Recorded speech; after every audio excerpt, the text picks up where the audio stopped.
He's only here tonight to prove that rumors of his death are exaggerated.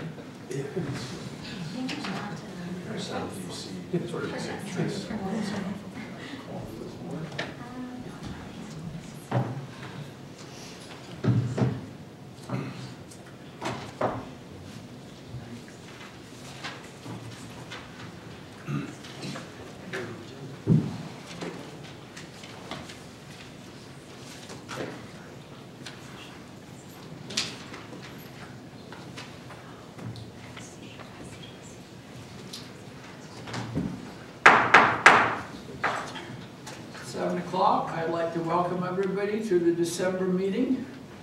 As always, we start with the Pledge of Allegiance. I pledge allegiance to the flag of the United States of America and to the republic for which it stands, one nation, under God, indivisible, with liberty and justice for all.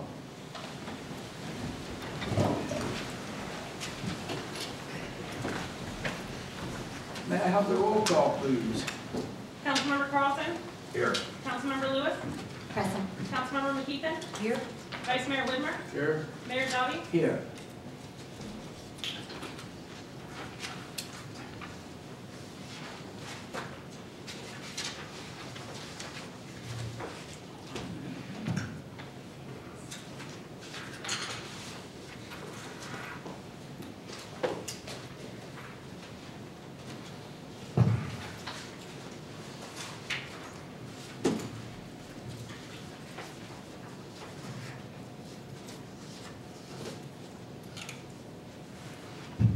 A year ago, when a loyal attendee to the council meetings, if not always in agreement with the council, said with respect to then Mayor McKeithen's remarkable contributions to our town that she would be a hard act to follow.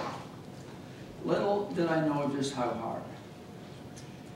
As the one to follow in those footsteps, like many of the residents, I asked myself if this is the same town now, and I would probably come up with the same answers. There are negatives and positives.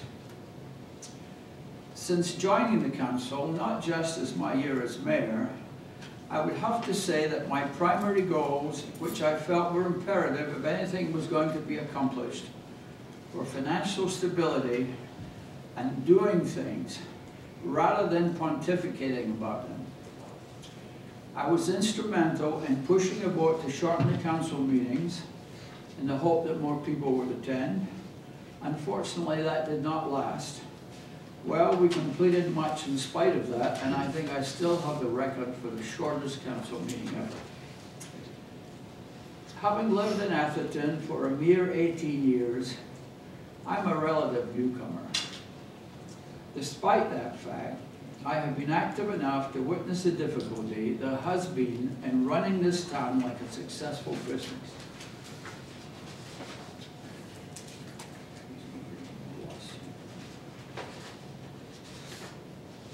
At the beginning of the year, we recognized that Atherton was in serious financial trouble and that unprecedented steps would have to be taken to stop spending more money than revenues generated, or we, like so many other towns, would face bankruptcy. Sadly, some of the decisions we had to make affected employees, forcing layoffs. This was not done lightly, but there was no other choice. Functions such as the building department and public works were subcontracted, and based on most residents' comments, there has been no reduction in services. We hired a new interim town manager with a record of high performance in other cities, which he has duplicated here. Both the new police chief and town attorney are already solving long-term problems. Our litigation costs are down by a huge amount over previous years. However, we're still at the beginning of the efforts to keep the town financially viable on a long-term basis. Our financial results, while improved, are not yet satisfactory. A new town manager needs to be hired and new sources of revenue have to be found. Employee compensation must always be a priority. as it's such a huge part of our expense budget.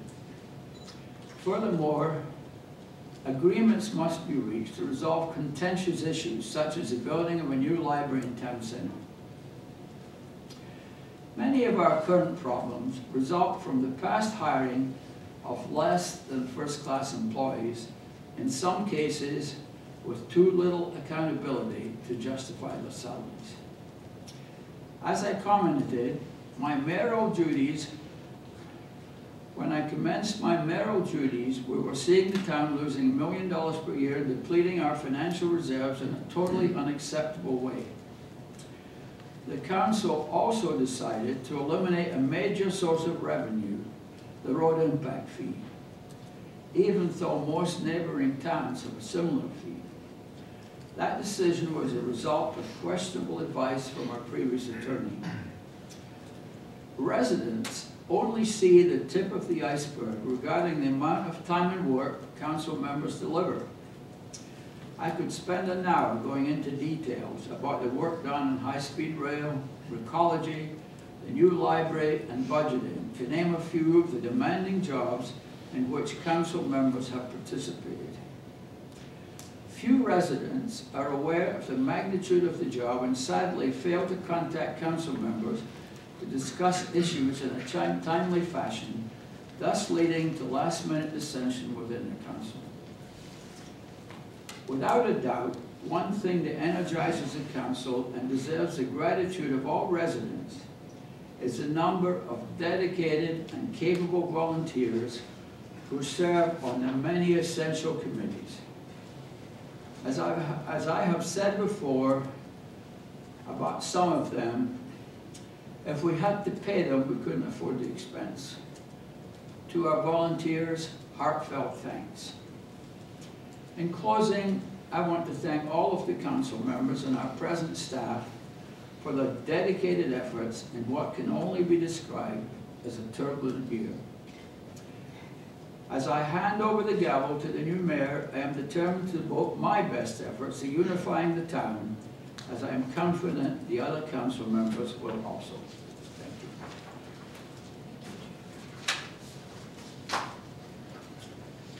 you. Okay. Next order of business is the selection of the mayor and vice mayor.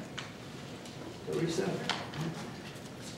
All right, nominations are now in order for the position of mayor. I would like to nominate Bill Widmer for mayor, please. I'll second it.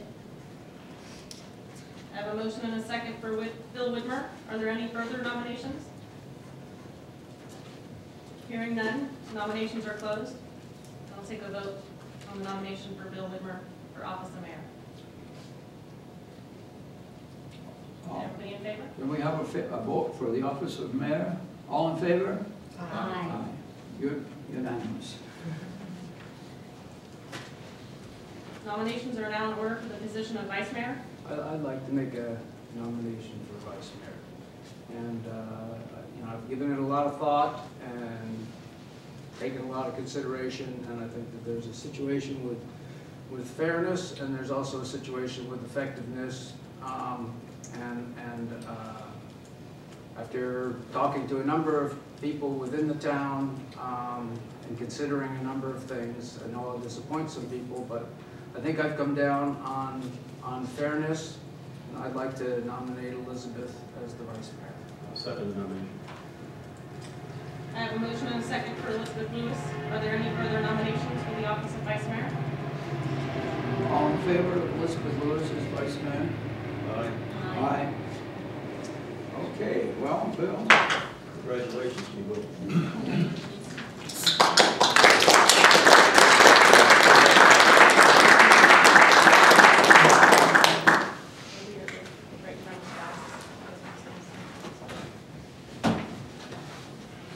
Move around here.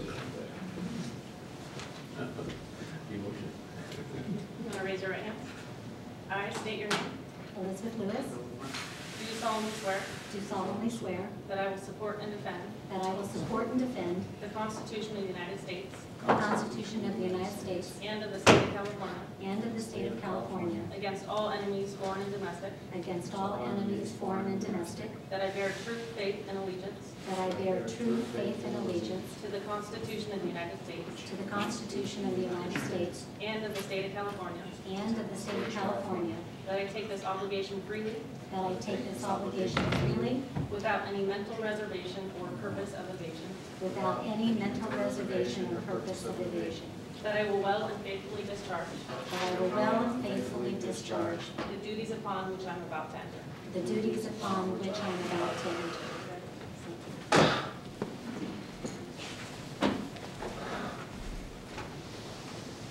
Are you rearranging the furniture?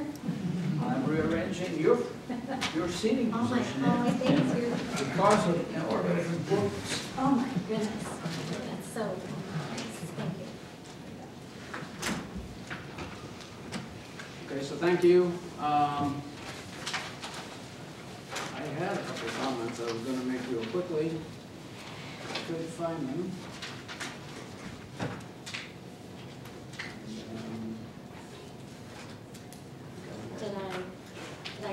No, I don't have your binder.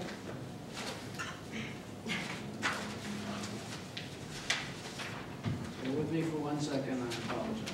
Okay. Thanks for the council, for their support and their confidence. Thanks to my family and my wife. Jim, thank you for your leadership for last year. You know, last year, as Jim pointed out, we had a year of big changes. We had staffing changes. We did the outsourcing. We brought in some new contracts.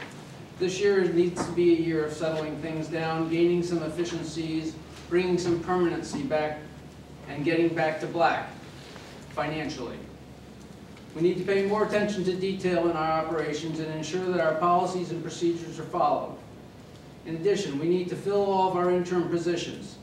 We cannot continue on with non-permanent employees in some key staff positions. We need to also set objectives and measure people's performance. That has not been going on here. We need to gain some efficiencies through our outsourcing contracts and work with those two major contractors to make sure that we get what we said we were going to get from those contracts. We need to improve our processes by bringing in new technology and gain the efficiencies by using that and improving our openness to the public. And finally, we need to get together as a council on a long-term plan, and I think also open ourselves up more to some of the public by perhaps moving some of the meetings around so that we can maybe get some new residents coming into town, and I'd like to work with the city manager and our clerk to bring in the possibility of us maybe going to some schools and having some meetings at some of the schools.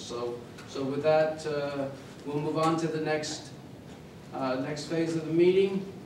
Having understood kind of some of the things I'd like to see us happen here, we'll move to public comments. This portion of the meeting is reserved for comments by anyone in the public for items that need to be brought up to the council's attention, but that are not items specifically on the agenda. So do we have any public comments? And William, I understand you'd like to have a little extra time, and sorry you're not feeling well, but take as much time as you need. And to the public, I know you love me, but please don't shake my hand. I was sitting across the aisle from a guy coughing all the way back from Washington the other night. So, all right, this is again the little town that could. You have been the spearhead in leading the fight against what has become a political disaster, and knowingly by Californians, one of the biggest boondoggles in history. Let's look at what's happened in the last 2 months. On the political side, the major disaster the High-Speed Rail Authority has faced is the release of 2 polls. First, a poll in late September from a group in Southern California called Probolsky, which said about 2/3 of all Californians would vote to rescind Proposition 1A. The more important part of that poll to me was that the more people knew, they asked people, do you know a little bit, a moderate amount or a lot, the more people knew, the more they wanted to get rid of it. In fact, those who knew a lot of it counted 88% of them wanted to get rid of the project. The field poll came out on Pearl Harbor Day. That's a nice day for a poll to come out. And it showed just about the same. It showed about 64% of all Californians want to get rid of the project. So it is truly a political project at the moment with the group in Sacramento, the Democrats in Sacramento supporting it, and the Republicans opposing it, and vice versa in, vice versa in Washington in terms of power. That is, Republicans in Congress have already substituted House Resolution 3143 to essentially get rid of the project, and the Democrats who control the Senate have actually wavered. In fact, in a vote in late November, not only the two representatives from our area, Anna Eshoo and Jackie Spear, voted to kill or zero out high-speed rail funding for fiscal year 2012, which is going now. But the senators, both Boxer and Feinstein, also voted to zero it out. So let's go to the second largest event of the last few months is the release on November 1st of the High-Speed Rail Authority's draft 2012 plan. Generally, it is somewhat better than the prior ones in that it looks at some alternatives for financing and indeed stretches out the construction period. If there's one thing that we agree with the High-Speed Rail Authority's new plan is that it all hinges on the ability of federal funds. If you strip away the eye candy of the report, you will find that the finances depend almost totally on federal funds. That is the supposed $98.5 billion minimum price. Remember, it was 33 when you voted on it in 2008. The $98.5 billion plan will require $90 billion of federal funding to fund it. Something about a snowball in a dark place is what I say about that. The other $9 billion will come from the voters of California who approved Proposition 1A in 2008. The actual tables will show you something slightly different, which is instead of wanting only $4 to $5 billion of cities and counties money, as the two prior plans had, they now want $13 billion of grants from local governments in California. Private sector money only enters into the equation when they have spent $54 billion of federal and state money, and that only enters into the equation by the sale of a revenue stream for $11 billion. So instead of actually representing about a quarter of the financing and the braggadocious statements by the prior plans that the private sector would jump on this, private sector participation, if they buy into this, is only about 11% at this point, maybe even less.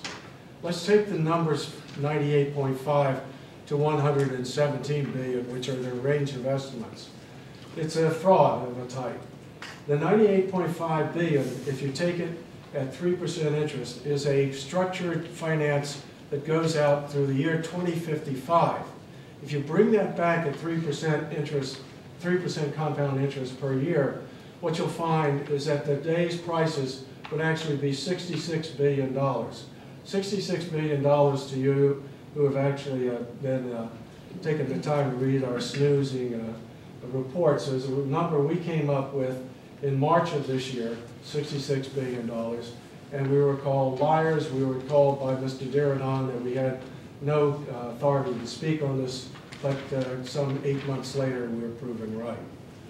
Let's also look at the $98 billion in terms of real expenditure. Ready, that was a sticker shock, but ready for more. That $98.5 billion is based upon 15% engineering studies. Now, if you don't know what that means, is that the engineers have told you that we're only 15% of the way along in estimating what the final price would be. And I'm afraid that in 30 years of working with corporations and government, I've never seen the price go down once you get past 15%. So if you take it and scale it up to what the present cost of the no train to nowhere, Merced towards Bakersfield, that would probably reach between 170 and 190 billion dollars, because the Merced to Bakersfield is now at about a 45% engineering study. So that's fraud number one. Fraud number two is the claim, which you'll hear repeated in the newspapers, that to reproduce the capacity of the train, you're going to have to spend $170 billion on more highway lanes and airports. Well, hold the number 40 million passengers per year in your head for a moment. I don't know if that number rings any bell for you, but that's the claimed ridership per year in the year 2030, 40 million. Well, you would think that to develop a capacity study, they would indeed compare the cost of highways and airports to the 40 million number. No, they didn't do that. They built a capacity study around the following. One train leaves the San Francisco Bay Terminal every 5 minutes. At the same time, a train leaves the Los Angeles Terminal every 5 minutes, with 700 passengers on each train heading in each direction for 19 hours per day for 365 days a year. That works out, if you do the math, to 116,500,000 passengers a year. Now, think about that. That made you spend $170 billion to get the equivalent in highways, gate spaces, and runways, as opposed to their 48 million. If you took it down to their 40 million, if you took it down to comparing it to what it should have been compared to, 40 million, the number to build equal capacity in highways and airports would have been $58 billion, not 170. Compare the 58 billion to the 98.5 billion that they say the train is going to cost. You wonder why they had to come up with a new formula. Oh, and by the way, that little piece of fraud was committed by the High-Speed Rail Authority's own project managers, Parsons Breakerhoff, which is somewhat self-serving. So it continues to have deceit, it continues to have bluster, it continues to lie to the public. I have no respect for the people who have developed this new plan. I have seen them, I have talked to them, and they are just as full of it as Mr. Diridon and Quentin Coppola. I have now gone, along with colleagues, to Sacramento 35 times to hand out our 2 major reports, our 23 briefing papers, and our 6 20-page papers on the subject of the finance. Incidentally, my group, which includes Alan Enthoven, a resident of Atherton, as well as Bill Warren, a resident of Palo Alto, only focuses on the finances for this train. We don't focus on local impacts. We don't focus on environmental issues, only on the finances. And as you might have deducted, we find it wanting, to say the least.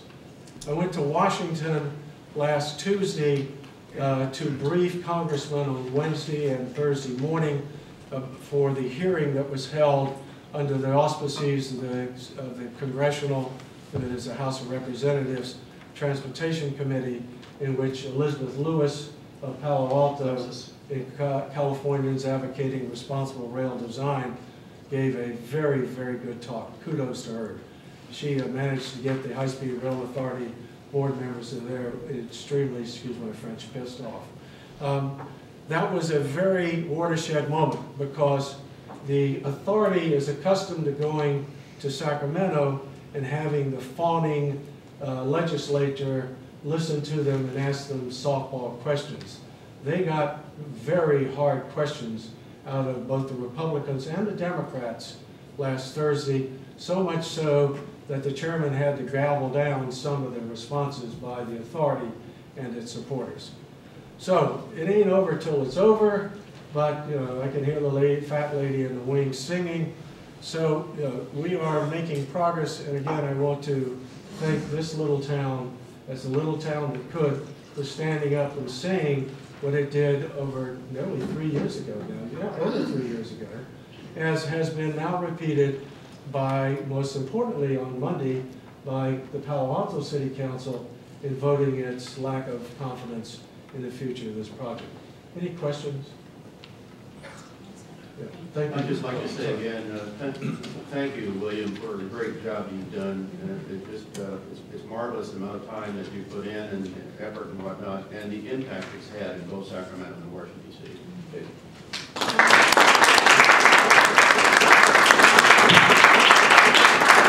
As I said before, I have greatest respect for this council in taking a decision to sue the hell out of them and sticking with it. And also, it's been a pleasure for me to work with the professionals in the peninsula who have been my co-authors. Thank you very much, and I'll go home and get back in bed. Thank you, Bill.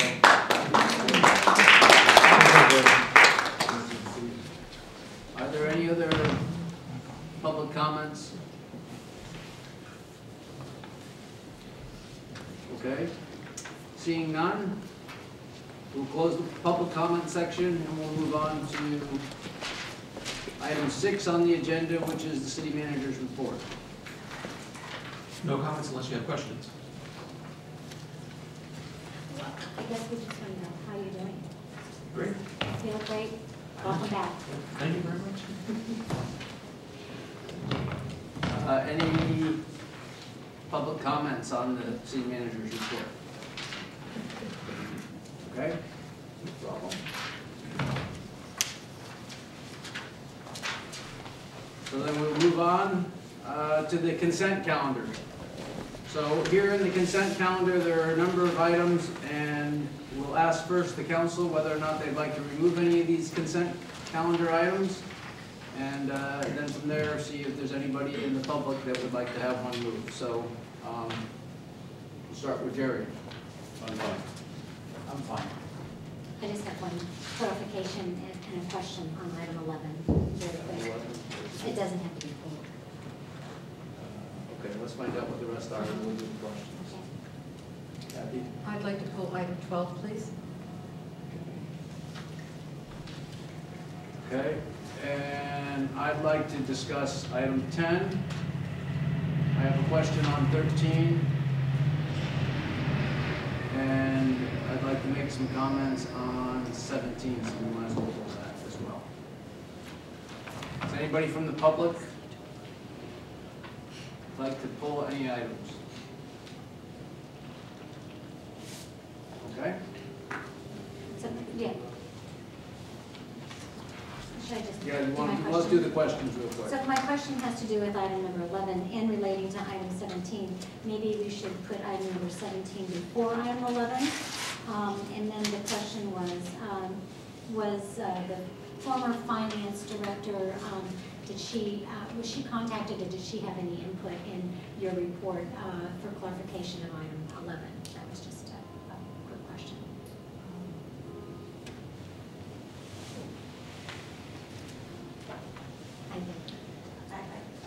Louise did have some input into the report. She actually was the one that worked with the auditors to put together the entire finance, the annual financial report. Okay, so, yeah, so although it has your report, your name on it as a report, not item number 11, it really, The staff report has Louise listed as the author, but on the agenda it does list my name since I'm here. right, so that was a little confusing. Okay, so I just wanted to clarify that. Okay, and my question on 13, Mike, on the sweeping contract. Just there would seem to be a big difference in the bids. And I didn't know if you had any comments on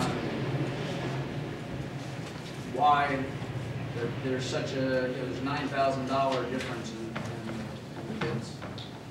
No, I don't, and actually, these were bids from back in 2008. Okay. And so, what was So proposed... it's just exercise of the option. Correct. Okay. All right, then we'll move on to the regular agenda item. Do you want to pass the consent? Oh, yeah, sorry. So, Are we moving the other consent items to the end of the agenda? I think that that's what we're supposed to do, right? Teresa? It's council's choice. You can do it now, or you can. It's just procedural, you can do whatever you want. We can go over them now. I'm happy to do them now. All right. So why don't we pass the consent items that have already not been pulled or we've discussed, and then we'll move on to the ones that have been pulled. So can I have a motion? So I'll make a motion to approve the consent calendar, accepting item number 10, which we'll discuss later, then item number 12, which has been pulled, and item number 17. Second. All in favor? Aye. Opposed? So moved. Okay, so on item number 10, I have some comments on that. You know, I've read the documentation, and the reason I was pulling it is because I've had some questions with regards to where we're going with regards to recruitment. I haven't heard any discussion on recruitment of a full-time city manager. I know we've talked about it. We may not be successful in this appeal. And I don't know if Well, I think point of order here, Chairman, that isn't agendized as recruitment tonight, is it? well, No. it's the approval on the item. The letter itself, I think, is agendized. Okay. I think we need to just go ahead and approve this. Well, I have some item. questions on Oh, the letter, yeah. it. So why don't we start with, But discussing the search is another item. all right, okay. So we'll discuss the letter then. You're fine with the letter? You wrote the letter. I'm happy with that. He's thrilled with the letter. I'm happy with it. Was it good? I'm okay with the letter. There's just some, confusion in some of the, who resigned and who was let go or something, but. Well, that was my comment as Yeah. well. So my comment on. Just clean up the letter a little bit, right?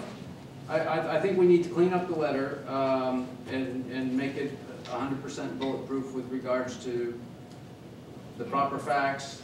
I'd like to also suggest that we change the 12-month contract to a 6-month contract. Because I think that we really need to get on with bringing some permanency. So I'd like to amend the letter from that standpoint. My feeling is very simple. I think we should ask for 12 months, and we may get 6 months.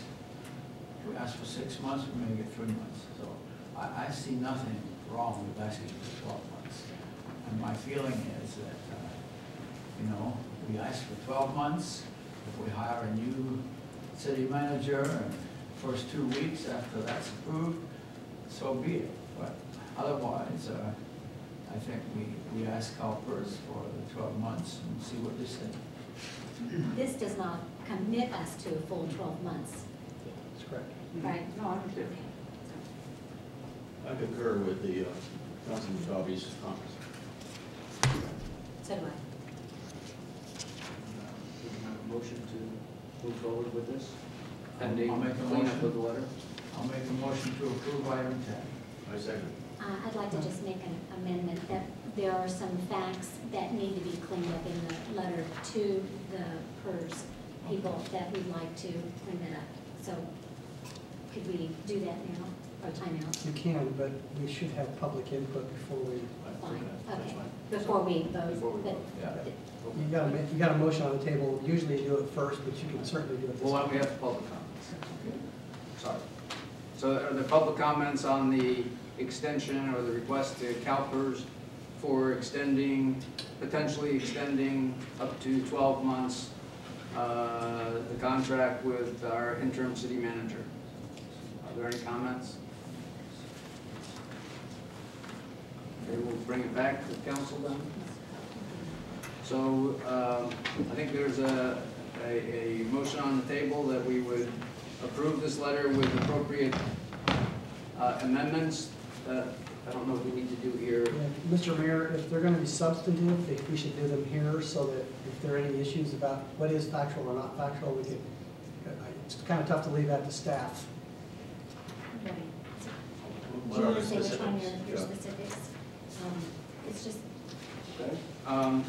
Specifically, some of the items that I had in my letter, edits in the letter, were that, it talks about that, we're in a situation where we have all interim people. And I feel that perhaps the reason we have all interim people is because we let that happen to us and we didn't take action to fill those positions. We were very effective in making some changes in staff and bringing in some very strong people to help move things forward, but I don't think that that's a justification. If we had chosen to bring in full-time people last month, we could have done so as a matter of course. But Bill, my feeling is, what is the purpose of this letter? The purpose of this letter is to get Congress to approve it. I don't think we should say we screwed up by not bringing in people. I mean, I don't think it's gonna help us get this thing done. My own feeling is, if we want to talk about the fact that we didn't do some things we should have done, I don't think that should be in this letter. I feel that the purpose of this letter is to get the extension, and therefore we put in the things that we think are necessary. And to say that, the reason we haven't got those positions filled is because we screwed up. First of all, I don't think it's true, and secondly, I think that would just cloud the issue with Congress. I'm not saying cloud the issue, but I am saying everything that's in the letter that if I need to sign it, I would like it to be true, or if there's any question of a doubt, we should remove it from the letter. What is it, Bill, that you think is not true?